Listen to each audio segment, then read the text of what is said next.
Okay, I went ahead and did the last eyeball, and what you want to do with the eyeballs too, don't forget, you want to cut the little corners off at the very, very top and the very, very bottom if it needs it, to make it look a little more round.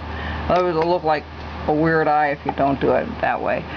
It all depends, okay? So I'm not going to put the nostrils in the nose. You can do that if you want, but Rudolph has a red nose, so I'm not going to do anything there. The one thing I did do is I did a little bit of the ears. I just do a little bit of this hair look on the ears, on the inside and on the outside, top and bottom a little bit, and I do that real quick, and then I go back over the top of the head and I start putting a very short little.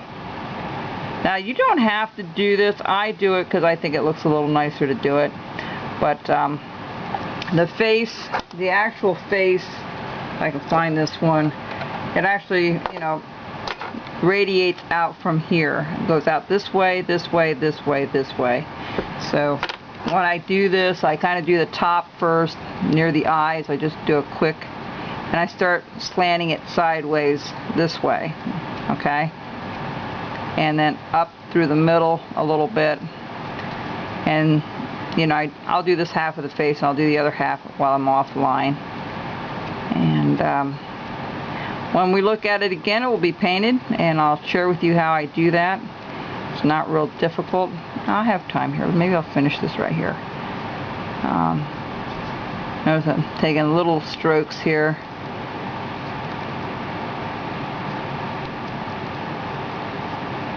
A little bit under the eye, just very quickly. You want to be careful you don't gouge too much out if you can help it. Sometimes I reverse it and go the other way, especially if I have to get to the snout there a little bit.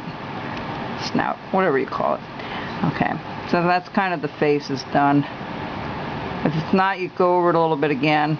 Just go over those cuts a little bit deeper, or just use the very edge of your tool. You don't want to make them real deep. Right here, the neck portion, I just go up one way.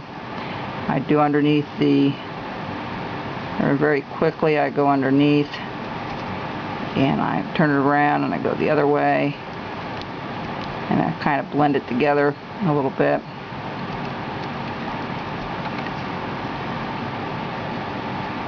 Trying to do this super fast so we don't run out of time here. Just take your time with it. If you're new to using the V tool, you may want to practice on something different. But that's pretty well it. You know, this is how it's going to look until I get it painted, and I think it will look pretty cool when we get it done here. Let me just look at it back here a little bit and clean it up a little bit, and now I'll show you what it looks like before I paint it. I'll get that done this afternoon and do my last video of it. Sometimes if you go over it a couple of times, it kind of gives it a nice texture because you're going in between the lines a little bit. It gives it a little bit more detailed look to it. Not just a straight couple of lines here and there. Okay, let me spray it and then you can see it a little bit better.